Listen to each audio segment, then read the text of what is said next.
The People's Republic of China that we know today was not truly established until the rise of Mao and the Communist Party. Prior to the Communist takeover in 1949, China was largely an agrarian society with little to no association to oil. Oil and natural gas had been discovered far before this date, but its uses as anything but minor lighting, weaponry, and medicine were minimal. The people largely depended on trains and bicycles, despite the size both area and population-wise of the country. Today, we know China as both the second largest consumer of oil as well as having the largest oil company in the world, Sinopec. History. Much like the discovery of oil, China found coal on a much different timeline compared to European empires. Surface mining was discovered as long ago as 1500 BCE. Today, China is the largest producer of oil in the world, with a production of 3.8 billion metric tons. 2,000 years ago, technology culminated with drilling for oil in 347 CE with bamboo. Using rope and sharpened bamboo sticks, the Chinese were able to drill into the ground with repeated dropping. This primitive cable tool drill was invented and used at first to find saltwater, brine, but it was discovered that oil could also be uncovered using this method. In 1859, America was optimizing the cable drill with steam engines and generally creating a more efficient machine. However, during this international industrial revolution, China was in turmoil. China was being bullied and destroyed by both internal and external forces, namely the Taiping Rebellion and the opium trade.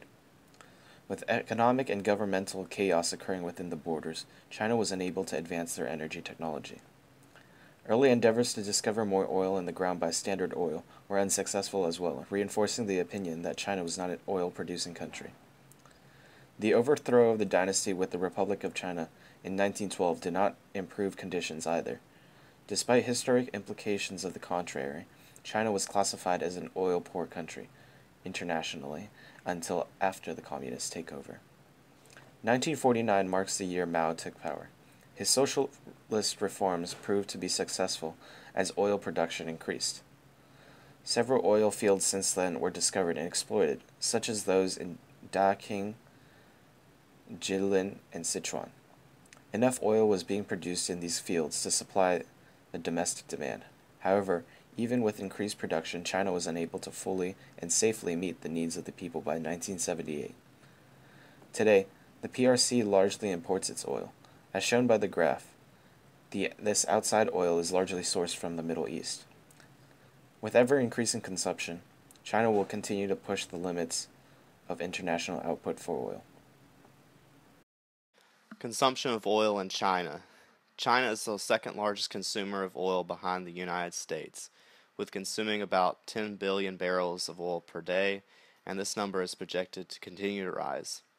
This amount of oil is over 310,000 barrels more than the previous year. By the year 2020, China is projected to need up to 150% more oil each day.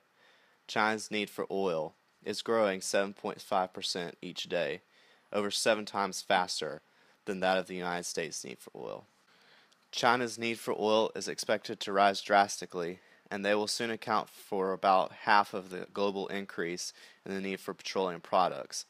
ExxonMobil has predicted that this rise in consumption is due to the fact that China will have a rise in commercial vehicles that will require more petroleum products. China's demand and consumption of oil is likely to last until 2040. However, the rise is expected to decrease in the next decades. The demand for crude oil has already slowed to a 3% increase, which is less than half of what it was in the previous years. The country will spike in diesel and gasoline consumption in the next several years and will need to import more oil than ever. Exporting and importing of oil in China. China nationally is an exporting nation and provides many of the world's items that we see in the market today. However, this is not the same for hydrocarbon exports and extraction. China is second behind the United States in importing petroleum and is continuing to rise and is expected to surpass the United States in the coming years.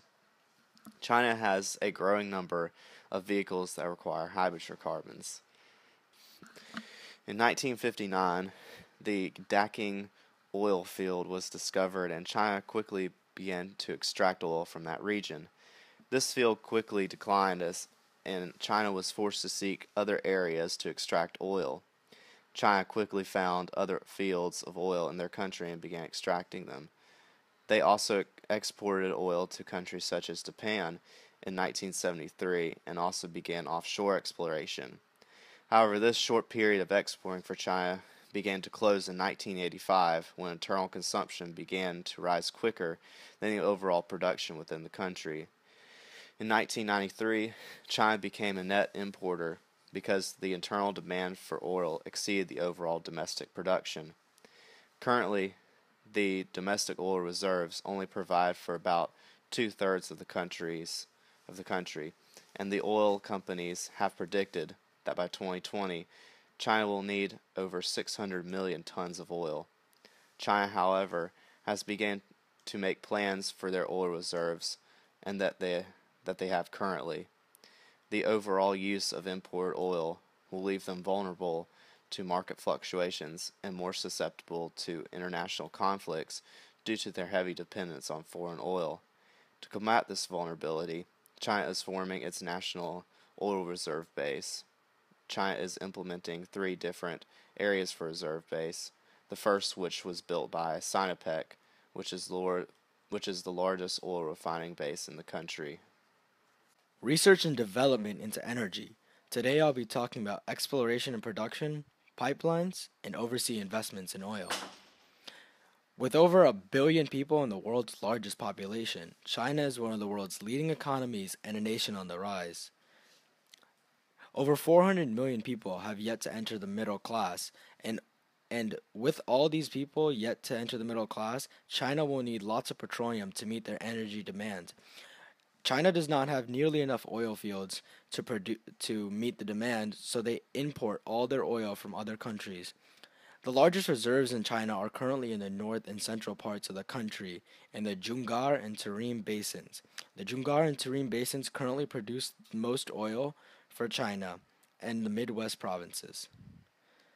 As you can see in this graph, China's oil production has had a linear increase, while their consumption has an exponential increase. Pipelines are very important to the Chinese oil economy. The major pipelines go to Kazakhstan, Russia, and Myanmar. China has the world's largest oil pipeline currently, the Eastern Siberian Pacific Ocean Pipeline, or the ESPO. The ESPO extends 3,000 miles from the Russian city of Tashit to the Pacific coast in 2 stages. In the beginning of this year, China opened up a brand new oil pipeline to Myanmar. This relieved little fanfare, but this pipeline was the most technologically advanced pipelines to this day. It had to go through terrain marked by jagged hills and ridges and dense jungle. Overseas investments in China. China has quickly expanded its overseas acquisitions in oil and gas in order to meet its energy demand.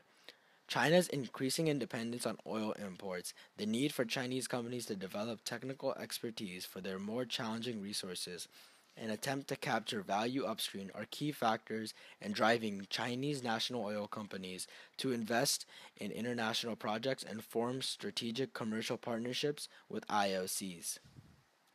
So far, $73 billion has been invested in oil and gas assets between 2011 and 2013 alone.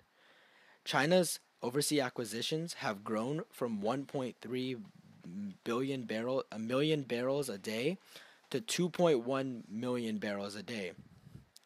The majority of China's oil investments are in the Middle East and West Africa. In fact, Iraq, Kazakhstan, Sudan, and South Sudan account for over 26% of Chinese overseas oil production. Economics and political evaluation. Bolstering the second largest economy in the world, the People's Republic of China is an economic powerhouse with influences, trade routes, and political ties reaching worldwide. Holding the record for the world's second largest consumer of oil, largest oil consumer in Asia, and the world's highest total population as of 2014, it is impossible to say the Chinese economy is not an economic marvel.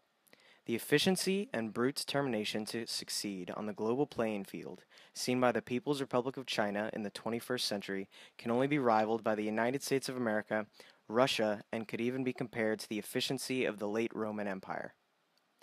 The Chinese economy sets a new definition for the term colossal. With a GDP of $12.6 trillion as of April 2015, the economy of the PRC is tied to current events, political standings, and market conditions just like the rest of the world. But their secret to success can be found in their extremely large workforce and rapid economic growth founded on socialist principles. China imports nearly 6.1 million barrels of oil per day, more than France, Spain, and Italy combined. This easily demonstrates how, along with the rapid economic growth they found in the 21st century, their consumption of oil has skyrocketed. The global addiction to oil and the problems that come with it cannot better be seen than the current state of China, a country that consumes over 6 million barrels of oil a day and produces less than 3 million a day, simply cannot sustain itself long term without large amounts of frugal spending or significant help politically. China has decided to rely on a combination of these two. A country that spends $18.7 trillion a year while only taking in $12 trillion faces many flaws that can only be remedied by international assistance, although these same flaws can be observed in the US and Russia. Facing the threat of rapid consumption of international oil reserves, the Energy Charter Treaty, or ECT, was signed in December of 1984. Allowing the trade, transportation, and investments into energy sources, such as coal, oil, and natural gas, to be better regulated and secured through the use of competitive markets, international standards, and principles of sustainable development. This allowed not only China, but nations all over the globe to lay down the framework for all cross-border operations in the energy industry, making sure that one nation as a whole would not collapse based on its people's need for oil compared to nations on the global playing field. However, with the signing of the ECT and other international energy treaties does not come total security. China still faces the issues of large-scale disregard for the large amounts of pollution and environmental devastation that come along with rapid economic overtaking, fueled by oil and other fossil fuels. With the rapid growth of the Chinese economic infrastructure has also come a boom in foreign investments for the People's Republic of China. China's need for oil simply overpowers its capacity to produce nationally. Thus, they are forced to invest internationally. China's NOCs are investing into countries such as Australia, Indonesia, the Middle East, and even the United States, rapidly changing from a nation known for its export of oil to the world's leading importer of oil. China now spends over $80 billion a year into buying usable land to extract resources from, and into companies to further secure oil and natural resources for the ever-expanding country's infrastructure. With coal accounting for nearly 70% of the country's total energy consumption and oil taking over another 18%, it is no wonder the People's Republic of China puts so little research into renewable resources. While China as a whole does support an infrastructure for hydroelectric power, they spend nearly $360 billion annually into the further acquisition of oil and coal sources, while only spending $56 billion in research towards clean energy.